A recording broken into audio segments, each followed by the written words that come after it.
እንግዲህ አብርሃም ሄርሜላን ወይኔን ትመርጫለሽ አለበለዚያ ደግሞ እነ ዳኒና ሜዲ ጋር ትሆኛለሽ ብሏታል ማለት ነው። ሰላም ሰላም፣ ጤና ይስጥልኝ። እንዴት ናችሁ? ለዚህ ቻናል አዲስ ከሆናችሁ ሰብስክራይብ በማድረግ ቤተሰቦች እንድትሆኑ ጋብዛለሁ። ቪዲዮውን ላይክ በማድረግ ጀምሩት። እንዲሁም ቪዲዮውን አይታችሁ ስትጨርሱ የእናንተን ሀሳብ አስተያየት ኮመንት ላይ አስቀምጡልኝ። እንግዲህ ዛሬም እንደተለመደው በአዲስ ቪዲዮ ተመልሰን መጥተናል ማለት ነው። እንግዲህ ትናንትና ሄርሜላ ዳኒና ሜሪን እንዳገኘቻቸው ሁላችንም እናስታውሳለን። እንግዲህ ስልኳንም ቀምተዋት ስለነበር ስልኳን ሊመልሱላትና በዛውም ደግሞ ያደረጉት ነገር ጥፋት እንደሆነ አምነውበት ይቅርታ ሊጠይቋት ጭምር ነው ማለት ነው የጠሯት። እንግዲህ እሷም ሄዳ ነበረ። ይሄ ነገር ደግሞ አብርሃምን ትንሽ ያናደደው ይመስላል። ምክንያቱም እነሱ ለእኛ ተኝተው አያውቁም። ሁልጊዜም ጥፋት ነው የሚያስቡት፣ ሁልጊዜም ሴራ ነው የሚያስቡትና ሄርሜላ መሄዷ አናዶኛል፣ በጣም ተቀይሜያታለሁ፣ እሷን ማዘኝባታለሁ እያለን ነው ማለት ነው።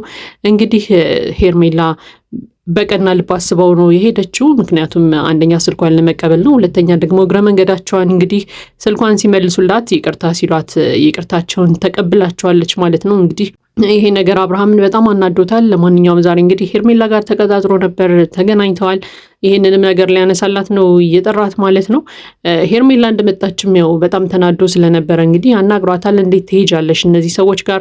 እነዚህ ሰዎች ለእኛ መቼም ጥሩ ነገር አስበው አያውቁም እያላት ነበር ማለት ነው። ሄርሜላም እንግዲህ የሄድኩት ስልኬ ልቀበል ነው ብለዋለች። በዛውም እንግዲህ ይቅርታ ስለጠየቋት ይቅርታቸውን እንደተቀበለችም ነግረዋለች ማለት ነው። ነገር ግን አብርሃም እጅግ በጣም አናዶት የነበረው ይቅርታቸውን ከመቀበል ከምናምንም ባሻገር ያው እንግዲህ አብራቸው ፎቶ ስትነሳ ምናምን ነበርና ይሄ ነገር በጣም አናዶት ነበር ማለት ነው። ምክንያቱም በእርግጥ አብርሃም ካሳለፈው ነገር አንጻር መጠራጠሩም መናደዱም ያለ ነው። ምክንያቱም በእነዚህ ሁለት ሰዎች ያልደረሰበት ግፍ ያልደረሰበት በደል ስለሌለ ማለት ነው። እነዚህን ሰዎች ደግሞ እሱ ያው ጠንቅቆ ያውቃቸዋል። ረጅም ጊዜም በትውውቅ ደረጃም ስለሚተዋወቁ ጸባያቸውንም ያውቃል፣ የሚሰሩትንም ሴራ ያውቃል። ስለዚህ ያ ነገር በጣም አናዶት ነበር ማለት ነው። እንዴት እነ ዳኒ ጋር ትሄጃለሽ? ሲጀመር መሄድም ከፈለግሽ እኔ ጋር ነበር መሄድ የነበረብሽ እያለ እንግዲህ ሲነግራት ነበር ማለት ነው። እንግዲህ እኛም ይህንን ነገር ስናነሳው ነበረ ጠዋት በሰራነው ቪዲዮ ላይ። እንግዲህ ካላያችሁት ገብታችሁ እንድታዩት በዚሁ ጋብዛለሁ። ምክንያቱም እነዚህ ሰዎች በይቅርታ ስም ቀርበው የሆነ ነገር እንዳያደርጓት እየፈራን ነበረ። በዛውም ደግሞ እንግዲህ ደግሞ ስልኳንም ሲመልሱላት ምናልባት ሲሟን ጠልፈውባት እንዳይሆንም ተጠራጥረን ነበረ። ለማንኛውም ግን አሁንም ቢሆን ነቅታ መጠበቅ አለባት ብዬ አምናለሁ። ምክንያቱም እነዚህ ሁለት ሰዎች ውስጣቸው አይታወቅም፣ ምን እንደሚያስቡ አይታወቅም። እውነት ከልባቸው ይቅርታ ሊጠይቁ ከሆነ እጅግ በጣም መልካም ነው፣ ሁላችንም እንፈልገዋለን። የሁለቱም ልባቸው ተመልሶ ልክ እንደ ጤነኛ ሰው ማሰብ ከጀመሩ በጣም ደስ ይለናል። ነገር ግን ደግሞ አሁንም ቢሆን ሴራን አስበው ከሆነ ግን እጅግ በጣም ነው የሚያሳዝነው ማለት ነው። ለማንኛውም ግን ሄርሜላ ከእነዚህ ሰዎች ርቀትሽን ጠብቀሽ አሁንም ቢሆን ራስሽን ብትጠብቂ መልካም ነው ብዬ አስባለሁ። ምክንያቱም አብርሃምም እያለሽ እንደደበረው በቃ ለእናንተ የሚተኙ ሰዎች አይደሉም እነዚህ ሰዎች፣ መቼም ቢሆን መልካም ሊሆኑ አይችሉም እያለሽ ነበር። በጣም በሚያስገርም ሁኔታ ግን ሄርሜላ በቃ ሜሪን ያመነቻቱ ላይ ይመስላል። በቃ ይቅርታዋ የምር ነው ብላ አምናታለች። ምክንያቱም የላከችልኝን ቴክስት አታምንም። በቃ በደንብ ነው ቴክስት ራሱ የጻፈችልኝ። ይቅርታ ጠይቃኛለች፣ ይቅርታዋን ደግሞ ተቀብያለሁ ምናምን እያለች ስታወራው ነበር ማለት ነው። ስለዚህ ሜሪን ገና በአንድ ቀኗ ይህን ያህል ልቧን ከፍታ ከሰጠቻት እንግዲህ ወደፊት ደግሞ የሚፈጠረው ነገር አይታወቅም ማለት ነው። እነሱ ጋር እንዳትሆን ብቻ እፈራለሁ። ምክንያቱም እነዚህ ሰዎች የሚሰሩት ነገር አይታወቅም። በቃ የሚሰሩት ሴራ በምን መንገድ እንደሚገቡ አይታወቁም። ስለዚህ ልቧን ወደ እነሱ እንዳይወስዱት ሁላ እፈራለሁኝ። ምክንያቱም እንግዲህ ሄርሜላ ምንድን ነው እያደረገች ያለች? ሜሪ እንግዲህ በዚህ ሰዓት ለሄርሜላ ጠላቷ ናት በቃ። ነገር ግን በአንድ ቀን ይቅርታ ስለጠየቀቻት ብቻ በአንድ ጊዜ ልቧ ውስጥ ያስገባቻት ይመስላል። በቃ ይቅርታ ጠይቃኛለች ከልባቸው ነው ምናምን እያለችውላ ስታወራ ስለነበረ ማለት ነው። እና እንግዲህ አብርሃምን በሄርሜላ በኩልም ቢሆን እንዳይበቀሉት ያስፈራል ይሄ ነገር። ምክንያቱም በቃ በአንድ ቀን ልቧ ውስጥ ካስገባቻቸው ያው እንግዲህ ቀስ በቀስ ሄርሜላንም እንዳይወስዷት ከአብርሃም እጅ እፈራለሁኝ። እንግዲህ ይሄ እኔ የሚሰማኝ ነገር ነው። ለማንኛውም ግን አብርሃም እንግዲህ እጅግ በጣም ተናዶ ነበር መጀመሪያ ስናየው፣ ከዛም እየተለሳለሰ ሄዷል ማለት ነው። እንግዲህ ሄርሜላ አንዳንድ ነገሮችንም ነግረዋለች። በቃ እኔ ከእነሱ ጋርም አልሆንም እያለችው ነበር።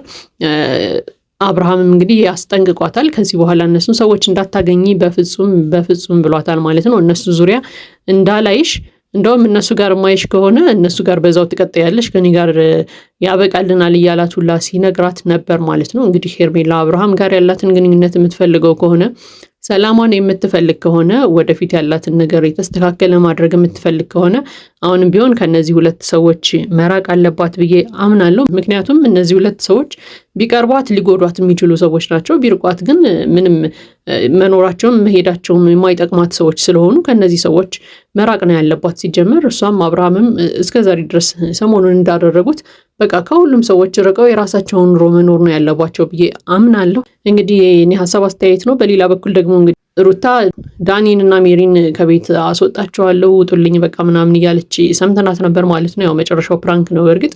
ነገር ግን ስታነሳቸው የነበሩ ሀሳቦች ነበሩ።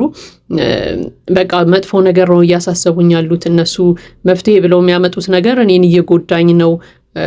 ስለዚህ ከዚህ በላይ እነሱ ጋር መቀጠል አልፈልግም፣ እጅግ በጣም እየተጨናነኩ ነው እኔ ጋር በመሆናቸው ምናምን ስትል ነበር።